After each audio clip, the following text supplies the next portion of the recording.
بسم اللہ الرحمن الرحیم۔ دوستان ذی وقار، بحمد اللہ تعالی آج دورہ تفسیر القرآن کا ہمارا 12واں لیکچر ہے۔ 12 رجب المرجب، 12ویں آج کلاس ہے ماشاء اللہ۔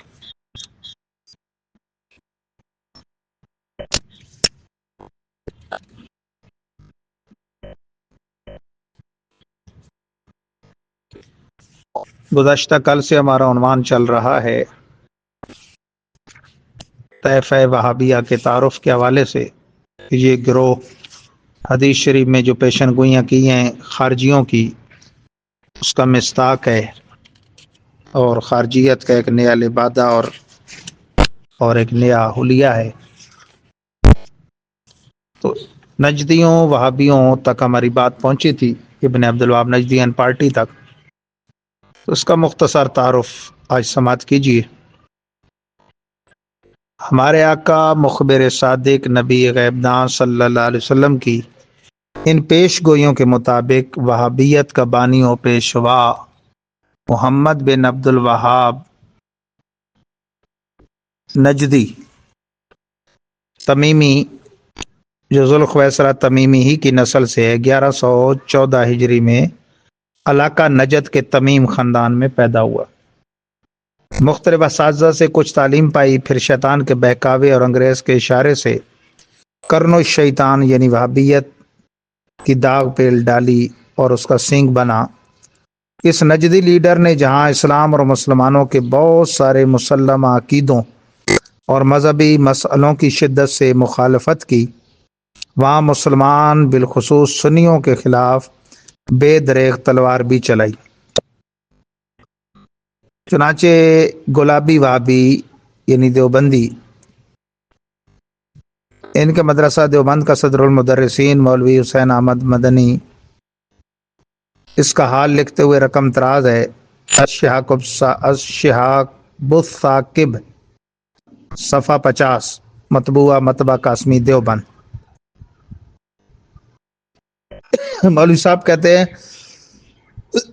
صاحب محمد بن عبد الوہاب نجدی ابتداً 13ویں صدی میں نجد عرب سے ظاہر ہوا، اور چونکہ خیالات باطلہ اور عقائد فاسدہ رکھتا تھا، اس لیے اس نے اہل سنت و جماعت سے قتل و قتال کیا، ان کو بالجبر اپنے خیالات کی تکلیف دیتا رہا، ان کے اموال کو غنیمت کا مال اور حلال سمجھا، یا ان کے قتل کرنے کو باعث ثواب و رحمت شمار کرتا رہا۔ اہل حرمین طیبین یعنی مکہ مدینہ والوں کو خصوصاً اور اہل حجاز یعنی عرب بھر کے لوگوں کو عموماً اس نے تکالیف شاقہ پہنچائی۔ سارے عربیوں کو تکلیفیں پہنچائی، لیکن خصوصاً مکی مدنی لوگوں کو۔ سلف صالحین اور اتباع جو ان کے پیروکار ہیں، ان کی شان میں نہایت گستاخی اور بے ادبی کے الفاظ استعمال کیے۔ بہت سے لوگوں کو بوجہ اس کی تکالیف شدیدہ کے مدینہ منورہ اور مکہ معظمہ سعدہم اللہ شرفاً و تعظیماً چھوڑنا پڑا، اور ہزاروں آدمی اس کے اور اس کی فوج کے ہاتھوں شہید ہو گئے۔ اس کی تفصیل فتاوی شامی جلد 6 سوا 400 پہ، اور سورہ فاطر کی آیت نمبر 8 کی تفسیر میں تفسیر ساوی میں بھی موجود ہے، اور پوری کتاب ہے تاریخ نجد و حجاز مفتی اعظم پاکستان مفتی عبدالقیوم ازہروی علیہ رحمہ کی۔ لیکن یہ آگے مزید کہتا ہے الحاصل وہ ایک ظالم و باغی خونخوار فاسق شخص تھا، اسی وجہ سے اہل عرب کو خصوصاً اس سے اور اس کے پیروکاروں سے دلی بغض تھا اور ہے، اور اس قدر ہے کہ نہ اتنا قوم یہود سے، نہ نصارہ سے، نہ مجوس سے، نہ ہنود سے، کہ وہ کھلے کافر ہیں، اسلام دشمنی کریں تو اس میں اچنبھائی کیا ہے، حیرانگی کی بات کیا ہے، لیکن یہ دعوی مسلمانی کرتا تھا اور پھر اس نے یہ حرکت کی۔ خرچ کے وجوہات مذکورۃ الصدر کی وجہ سے ان کو اس کے طائفہ سے اعلیٰ درجہ کی دعوت ہے، اور بے شک جب اس نے ایسی ایسی تکالیف دی ہیں تو ضرور ہونا بھی چاہیے۔ وہ لوگ یہود و نصارہ سے اس قدر رنج و دعوت نہیں رکھتے جتنی کہ وہابیہ سے رکھتے ہیں۔ اب دیکھو یہ دیوبند کا صدر المدرسین خود لکھ رہا ہے، اور عقیدے انہوں نے خود وہابیوں والے اپنائے ہوئے ہیں۔ نجدیوں وہابیوں کے مخصوص عقیدے۔ اب یہ ہم دیوبندیوں کی کتاب کے حوالے سے بیان کریں گے، اس لیے کہ دیوبندی ان کو شرم دلائی جا سکتی ہے کہ یہ دیکھو پھر تم نے یہ کیوں عقیدے اپنائے ہوئے ہیں، اگر اسے اپنا پیشوا نہیں مانتے اور اسے خونخوار اور بد عقیدہ اور برے عمل والا بندہ کہتے ہو تو پھر تم نے اس کے عقیدے کیوں اپنائے؟ تو لہذا میں یہ تھوڑے بیان کرتا ہوں، توجہ کیجیے۔ چنانچہ نجدی وہابیوں کے مخصوص عقیدے اسی کتاب الشہاب الثاقب جو کہ مولوی حسین احمد مدنی کانگریسی کی ہے، یہ مدینہ منورہ کی پیداوار نہیں تھا، یہ مدن پورہ کی پیداوار تھا، اس لیے مدنی اس کو کہتے ہیں۔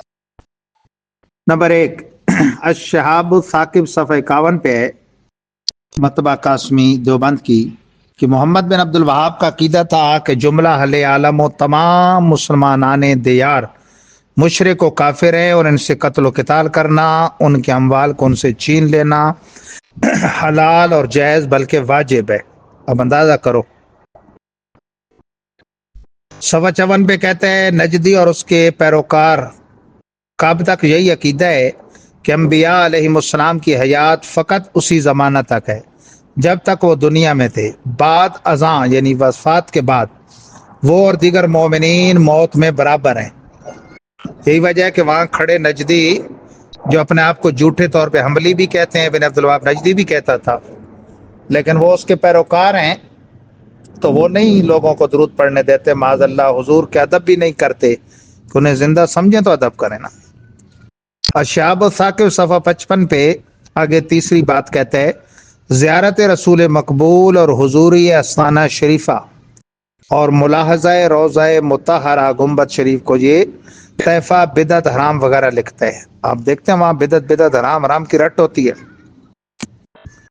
اس طرف اس نیت سے سفر کرنا محظور و ممنوع جانتا ہے۔ بعض ان میں کے سفر زیارت کو معاذ اللہ زنا کے درجہ کو پہنچاتے ہیں۔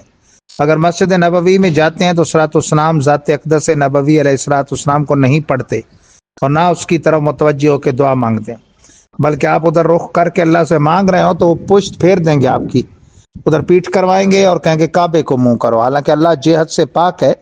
یہ وہاں نجدی اب یہ بہت عقیدہ پھیلا رہے ہیں کہ اللہ اوپر رہتا ہے، استغفر اللہ، اس کے لیے مکان ثابت کرتے ہیں۔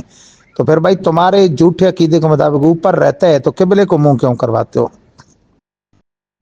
یہ تیسری بات شہاب ثاقب کے صفحہ 55 پہ۔ چوتھی بات جو شہاب ثاقب کے صفحہ 56-57 پہ کہتا ہے کہ شان نبوت و حضرت رسالت علی صاحب الصلوۃ والسلام میں وہابیہ نہایت گستاخی کے کلمات استعمال کرتے ہیں اور اپنے آپ کو مماثل ذات سرور کائنات خیال کرتے ہیں، اور نہایت تھوڑی سی فضیلت زمانہ تبلیغ کی مانتے ہیں، اور اپنی شکاوت و قلبی اور ضعف اعتقادی کی وجہ سے جانتے ہیں کہ ہم عالم کو ہدایت کر کے راہ پر لا رہے ہیں۔ ان کا خیال ہے کہ رسول مقبول صلی اللہ علیہ وسلم کا کوئی حق اب ہم پر نہیں، اور نہ کوئی احسان اور فائدہ ان کی ذات پاک سے بعد وفات ہے۔ ابن عبد الوہاب نجدی نے معاذ اللہ یہاں تک بکواس کیا تھا کہ میری لاٹھی حضرت محمد سے بڑھ کر ہے، کہ اس سے تو دشمن کو بھگانے کا اور دیگر کام لیے جا سکتے ہیں، لیکن ان کا تو اتنا بھی فائدہ نہیں، اعوذ باللہ۔ اور ماضی قریب تک کئی وہابیہ یہ بکواس کرتے رہے، اور اسی وجہ سے توسل دعا میں آپ کی ذات پاک سے بعد وفات نجائز کہتے ہیں۔ وسیلہ پر بہت وہ چڑھتے ہیں نجدی۔ ان کے بڑوں کا مقول ہے معاذ اللہ نقل کفر نباشد، کہ ہمارے ہاتھ کی لاٹھی سرور کائنات سے ہم کو زیادہ نفع دینے والی ہے، ہم اس سے کتے بھی دفع کر سکتے ہیں اور ذات فخر دو عالم سے تو یہ بھی نہیں کر سکتے، الیاذ باللہ۔ اور اب دیوبندی خود حضور کی مدد کے قائل نہیں ہے، جن کے بڑے یہ کہہ رہے ہیں ابن عبد الوہاب نجدی کو، تو یہ دونوں ایک ہی ہیں، صرف انہوں نے حنفیت کا لبادہ اوڑا ہے زہری مسائل میں دیوبندیوں نے، اور غیر مقلدین اہل حدیث جو اپنے آپ کو کہلاتے ہیں وہابی، وہ زہری مسائل میں بھی امام اعظم کی فقاہت کی پیروی نہیں کرتے،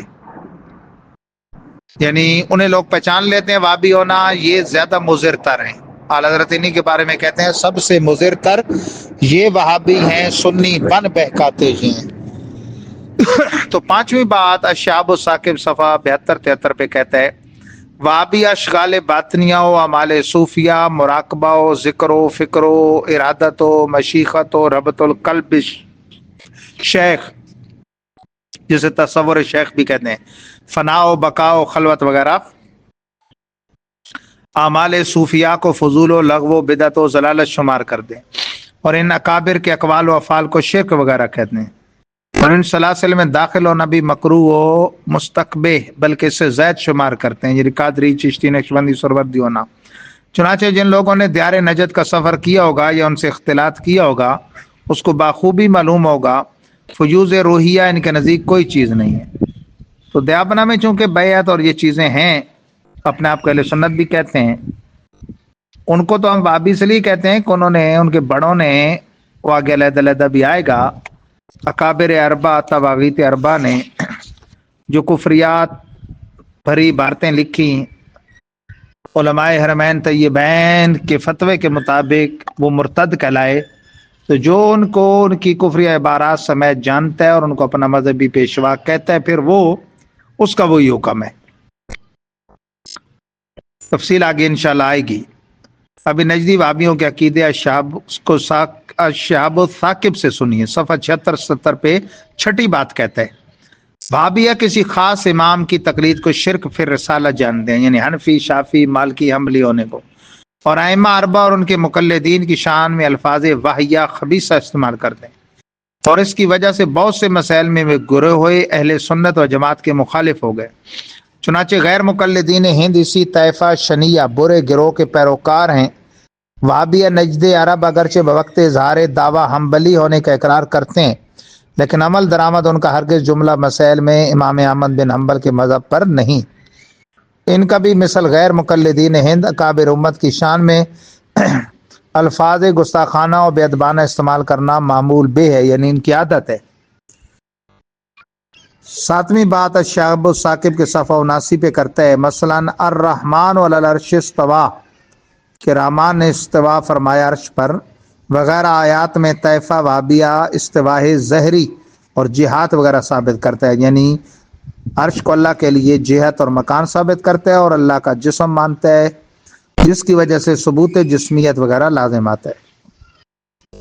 آٹھویں بات جو اس نے کی ہے مولوی حسین احمد کانگریسی نے الشہاب الثاقب صفحہ 79-80 پہ، وہ یہ ہے کہ اللہ حاضل کیا مسئلہ ندائے رسول اللہ میں وہابیہ مطلقاً منع کرتے ہیں، چنانچہ وہابی عرب کی زبان سے بارہا سنا گیا کہ الصلاۃ والسلام علیک یا رسول اللہ کو سخت منع کرتے ہیں، اور اب دیوبندی بھی اس پہ شرک کے فتوے لگاتے ہیں، اور اہل حرمین پر سخت نفرین اس ندا اور خطاب پر کرتے ہیں، اور ان کا استہزاء اڑاتے ہیں، اور کلمات ناشائستہ استعمال کرتے ہیں، یعنی مذاق اڑاتے ہیں اور بری باتیں کہتے ہیں۔ آگے یہ لوگ جب مسجد شریف میں آتے ہیں، مسجد نبوی شریف میں، تو نماز پڑھ کر نکل جاتے ہیں، اور روضہ اقدس پر حاضر ہو کر صلاۃ والسلام اور دعا وغیرہ پڑھنا مکروہ اور بدعت شمار کرتے ہیں۔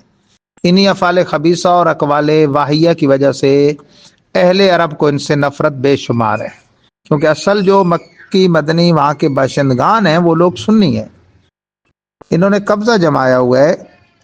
یہ نجدی ٹولہ سعودی، یہ ڈاکو تھے، حاجیوں کو لوٹتے تھے، پھر یہ حرمین طیبین پر قابض ہوئے، ترک عثمانیہ حکومت انہوں نے توڑ ڈالی، انہوں نے آگے سے ہتھیار نہیں اٹھایا، حرمین طیبین کے ادب کی وجہ سے 100 سال کے معاہدے پر وہ چلے گئے تھے، وہ تو پورے گئے، اللہ کرے ان کا دور لوٹے۔ تو انہوں نے سعودیوں اور نجدیوں نے آپس میں بندر بانٹ کر رکھی ہے، ایک نے مذہبی نظام اپنا اور ایک نے جو سیاسی وہاں کا قانونی نظام ہے وہ اپنے قبضے میں لیا ہوا ہے۔ تو یہ ساری تفصیل تاریخ نجد و حجاز میں آپ کو ملے گی، وہ ضرور پڑھیں۔ فتنوں کی سرزمین نجد یا عراق یہ بھی ضرور پڑھیں، اور شرح حدیث نجد یہ بھی ضرور پڑھیں۔ آگے 9ویں بات کہتا ہے جی الشہاب الثاقب صفحہ 81 پہ، وہابیہ خبیثہ کثرت صلاۃ والسلام اور درود بر خیر الانام علیہ السلام اور قراءت دلائل و خیرات اور قصیدہ بردہ اور قصیدہ حمزیہ وغیرہ اور اس کے پڑھنے اور اس کے استعمال کرنے ورد بنانے کو سخت کبیح و مکروہ جانتے ہیں، اور بعض اشعار کو قصیدہ بردہ میں شرک وغیرہ کی طرف نسبت کرتے ہیں، مثلا یا اشرف الخلق مالی من الوذ بھی، وہاں پہ آیا یا اکرم الخلق مالی من الوذ بھی سوا کا عند حلول حادث الامام، کہ اے مخلوق میں معزز ترین، میرا آپ کے سوا کون ہے جس کی میں پناہ لوں؟ آپ کے علاوہ کون ہے عام حادثوں کے حل ہونے وقت میری مددگار؟ تو اب وہابیہ خود بھی اس مدد کو شرک کہتے ہیں، موجودہ دیابنا وہابیہ۔ الشہاب الثاقب صفحہ 81 پہ 10ویں بات کہتا ہے کہ وہابیہ تمباکو کھانے اور اس کے پینے کو حکہ میں ہو یا سگار میں یا چرٹ میں، اور اس کے ناس لینے کو حرام اور اکبر الکبائر میں شمار کرتے ہیں، جیسے خود دیوبندیوں کے اشرف علی تھانوی نے سیرہ باندھنے کو شرک لکھا ہے، استغفر اللہ۔ ان جو ہلاک کے نزدیک معاذ اللہ زنا اور سرقہ یعنی چوری کرنے والا اور اس قدر ملامت نہیں کیا جاتا جس قدر تمباکو استعمال کرنے والا ملامت کیا جاتا ہے، اور وہ اعلیٰ درجہ کے فساق و فجار سے وہ نفرت نہیں کرتے جو تمباکو کے استعمال کرنے والے سے کرتے ہیں۔ اور اب خود کیا کر رہے ہیں نجدی؟ وہ دبئی میں جناب پوجا پاٹ کر رہے ہیں ہندوؤں کے ساتھ مل کے، مندر کھول کے، آئے دن وہ ڈانس پارٹیاں، شراب پارٹیاں اور کیا کچھ کر رہے ہیں حرمین طیبین میں، اللہ یاد و باللہ۔ ساری دنیا سے وہ مخفی نہیں ہے، نیٹ کا دور ہے، اب تو کیمرے کا دور ہے۔ الشہاب الثاقب صفحہ 82 پہ 11ویں بات کہتا ہے کہ وہابی امر شفاعت میں اس قدر تنگی کرتے ہیں کہ بمنزل عدم کے پہنچا دیتے ہیں، یعنی شفاعت جو ہے انبیاء کی اور اہل اللہ کی اسے بالکل نہیں مانتے، اس پر بہت وہ رد کرتے ہیں۔ یہ میرا ذاتی تجربہ ہے۔ اسلو کا شفاعت یا رسول اللہ پہ اتنا اس نے میرے ساتھ بحث کی، وہ مظفر نامی ہندی نجدی خبیث نے، وہ ٹڈا جو لال رومال والا آئے دن بیزتی کرواتا ہے کسی نہ کسی سے، بندہ ناچیز نے بھی زیر گنبد خضرا اس کی بیزتی کی تھی، اور خوب کی تھی، لاجواب کیا تھا اس کو 2 دفعہ۔ 12ویں بات ہے جناب شاب ثاقب صفحہ 82 پہ کہ وہابیہ سوائے علم احکام و شرائع جملہ علوم اسرار حقانی وغیرہ سے ذات سرور کائنات خاتم النبیین علیہ الصلوۃ والسلام کو خالی جانتے ہیں۔ استغفر اللہ، بھائی صرف احکام شرائع حضور نے پہنچانے ہیں، اللہ تعالیٰ کے جو اسرار ہیں، اسرار الہیہ اور غیبی علوم، وہ اللہ نے آپ کو نہیں عطا کی۔ یہی بات پھر دیوبندیوں کے اپنے لوگ بھی منکر ہو گئے، اور اتنے کہ معاذ اللہ حضور کے علم کو پتہ نہیں کن کن چیزوں سے تشبیہ دی۔ 13ویں اور آخری بات نجدی وہابیوں کے نظریوں کی شاب ثاقب کے حوالے سے صفحہ 83 پہ کہ وہابیہ نفس ذکر ولادت حضور سرور کائنات صلی اللہ علیہ وسلم کو کبھی و بدعت کہتے ہیں، اور اللہ حاضر قیاس اذکار اولیاء کرام کو بھی برا سمجھتے ہیں۔ کہتے ہیں صاحبان، آپ حضرات کے ملاحظے کے واسطے یہ چند امور ذکر کر دیے جن میں وہابیہ نے علماء حرمین شریفین کے خلاف کیا تھا اور کرتے رہتے ہیں، اور اسی وجہ سے جب کہ انہوں نے غلبہ کر کے حرمین شریفین پر حاکم ہو گئے تھے، ہزاروں کو تہ تہ کر کے شہید کیا اور ہزاروں کو سخت ایذائیں پہنچائیں، بارہا ان سے مباحث ہوئے۔ یہ ابن عبدالوہاب نجدی کے دور کی بات کر رہے ہیں، اور اب جو قیم ہے وہ بھی وہی کر رہے ہیں، اور یہ جناب ان کی سائڈ لیتے ہیں دیوبندی جن کے بڑوں نے رد کیا ان کا، اور اہل سنت کو بریلوی کہہ کے نیا فرقہ شو کرنے کی ہر وقت ناکام کوشش کرتے ہیں۔ حالانکہ یہ میٹھا لفظ الحمدللہ یہ جچتا ہی ہمارے ساتھ ہے، گستاخوں کے ساتھ نہیں جچتا۔ تو یہ بڑے خبیث ہیں۔ وہاں الحمدللہ جب حاضری ہوئی ربیع الاول شریف دسمبر 2016 میں 7 سے 27 تاریخ تک 21 دن، تو حرم مکی سے عمرہ کر کے وہاں جس دن جانا تھا وہ دن 11ویں کا تھا، آنے والی رات 12ویں کی تھی، سبحان اللہ۔ ہم وہاں پہنچے، میرے ایک عزیز تھے شاگرد، وہ آئے، انہوں نے جناب وہ لے آئے بریانی 2 ڈبے، میرے اور بڑی ہمشیرہ تھیں ہمارے لیے، اور پھر مجھے کہا کہ فوراً تیاری کریں، بڑی رات ہے تو ایک جگہ محفل ہے ہوٹل میں، تو چلتے ہیں۔ خیر ہم وہاں گئے تو محفل ختم ہو گئی تھی، آئے ایک جگہ اس نے پارکنگ کی، پارک کیا تو مجھے کہا اترے، میں نے کہا جی ہم ہوٹل میں پہنچ گئے، کہتے ہیں نہیں آج رات تو جاگنے کی ہے، یہ سامنے گنبد خضر ہے، 7 نمبر یہ گیٹ ہے، میں گاڑی پارک کر کے آ رہا ہوں آپ جائیں۔ میں نے کہا جی میں تو اس حالت میں نہیں جاؤں گا۔ کہتے ہیں کس حالت میں؟ میں نے کہا یہ جبے کبے یہ اس طرح میں۔ کہتے ہیں جی آپ پھر آئے کیوں ہیں؟ میں نے کہا جی ہم آئے تو مدینہ منورہ میں حضور کے در پہ حاضری کے لیے ہیں، لیکن میں اس انداز میں نہیں جاؤں گا۔ مجھے کہتے ہیں شاید اللہ کو یہی پسند تھا۔ میں نے بھی پھر کہا شاید یہی وجہ ہے کہ میں نے تو حضور کے میلاد کے لیے وہ لباس پہنا تھا جو ربیع الاول شریف کے لیے سلوایا تھا۔ خیر پہنچ گئے، کافی حصہ روضۃ الجنہ میں، اور کافی دیر رات کی پھر صبح تک مسجد نبی شریف میں گزارنی نصیب ہوئی. اب اتنی بڑی سعادت کہ اس پہ رشک آتا ہے آدمی کو، لیکن 12ویں کی رات زندگی میں پہلی نظر گنبد خضرا پہ پڑی. پھر بھی میں ایک ارمان لے کے صبح جا رہا تھا. وہ یہ تھا، اللہ، وہ ارمان یہ تھا کہ جناب اب یہ کیا معاملہ ہوگا کہ ہم نے تو گرمیوں کے روزے رکھ کے بھی جلوس میلاد نکالے ہیں، پوری رات جاگ کر بھی، اور یہاں میں رات کا جاگا ہوں، دن کا سفر کیا تھا 5-7 گھنٹے، 3 نمازیں آئی تھی راستے میں، عصر مغرب عشاء. اب کیا کریں گے؟ سوؤں گا میں آج. حضور کے مدینہ میں تو جلوس نہیں ہوتے سنے. تو جب میں آیا نا باب السلام پہ، تو دیوانگان عشق نے جو وہاں دھوم مچا رکھی تھی نا، مرحبا یا رسول اللہ اور لبیک یا رسول اللہ اور آمد مصطفیٰ مرحبا کی، ان کی فوج جو 11ویں کی اثر سے انہوں نے تعینات کر رکھی تھی وہاں، اردو عربی انگلش 3 زبانوں میں میلاد کے خلاف لٹریچر بھی تقسیم ہوا، اردو عربی اور انگلش میں، اور وہ پکڑتے رہ گئے، لیکن کیمرے کی آنکھ نے وہ منظر محفوظ کر لیا ہوگا. سبحان اللہ.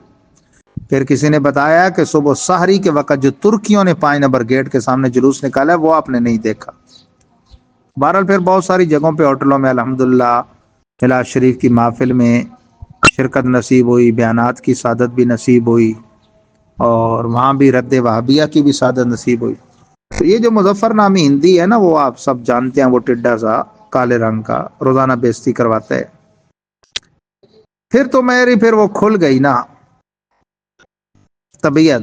میں پھر جاتا تھا ان کو چڑھانے بھی جبے کبے کے ساتھ، اور نقش نال میں، حالانکہ یہاں پاکستان میں بھی امامے پہ یا جیب میں نہیں لگاتا کہ بندہ بھول کے واش روم میں چلا جاتا ہے، یاد نہیں رہتا، احترام نہیں رہتا، وہاں میں نے لگا کے رکھا. تو ایک دن مجھے کہتا ہے پکڑ کے، مولوی صاحب یہ جو لگایا ہوا ہے، یہ ابو بکر اور عمر تم سے زیادہ عاشق تھے یا تم زیادہ عاشق؟ میں نے کہا کون ابو بکر عمر؟ کہتا ہے یہ حضور کے روضے کی طرف اشارہ کیا. میں نے کہا بدبخت، ادب سے نام لو، یہ تمہارے چھوٹے بھائی ہیں ابو بکر عمر. حضرت سیدنا صدیق اکبر بولو، حضرت سیدنا فاروق اعظم بولو، رضی اللہ تعالیٰ عنہ کہو. چپ کر گیا. پھر ایک دن میں پڑھ رہا تھا اسالو کا شفاعت یا رسول اللہ اسالو کا، تو کہتا ہے یہ ڈائریکٹ نہ مانگو، اللہ سے کہو کہ ان کی شفاعت ہمیں نصیب کرے. میں نے کہا ڈائریکٹ میں کیا ہے حضور، آیات نہیں ہے. پھر پڑھا، اسے تکلیف ہوئی. پھر ایک دن میں نے دیکھا کہ وہ دوسرا تھا سفید رومال والا. اچھا، ان میں فرق ہے، سرخ والے یہ کم درجے والے ہوتے ہیں اور سفید والے ان کے بڑے درجے والے لوگ. خیر میں گیا وہاں، 2 لڑکوں کو دیکھا، اس نے لگا ہوا تھا لیکچر دے رہا تھا کافی دیر سے. میں ایسا ایسا پیچھے سے آیا. جب میں قریب پہنچا تو اس کی آخری ٹیپ کا بند یہ تھا، وسیلے کے خلاف تقریر کر رہا تھا. وسیلہ اور توسل اور شفاعت کے خلاف بہت یہ لیکچر بھی دیتے ہیں اور لٹریچر بھی بانٹتے ہیں. تو ان لڑکوں کو کہتا ہے جی اگر وہ جو آپ لوگ کہتے ہو نا حضرت آدم نے وسیلہ پیش کیا تھا حضور کا اور توبہ قبول ہوئی، اگر وہ بات کہیں ثابت ہو جائے نا تو میری گردن تلوار سے اڑا دو. میں نے جیسے یہ سنا نا، میں نے ٹھک سے کہا مولوی صاحب تلوار منگاؤ. کہتا ہے کیا مطلب؟ میں نے کہا اور چھوڑو، تفسیر ابن کثیر جو تمہارے یہاں درسوں میں پڑھائی جاتی ہے ان کے نصاب میں شامل ہے، اس میں لکھا ہے. اچھا اب ان کی چال کیا ہوتی ہے؟ کہتا ہے آئے وہاں لائبریری میں دکھائیں.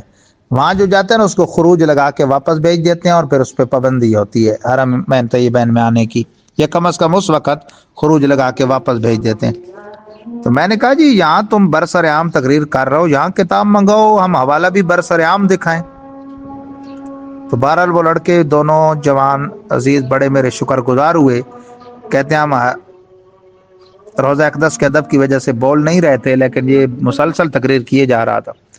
وہ فقیہ اثر حضرت مفتی امین صاحب فیصل آبادی رحمہ اللہ کے مرید تھے، بڑے خوش ہوئے. بہت بہرحال ان کے ساتھ معاملات ہوئے.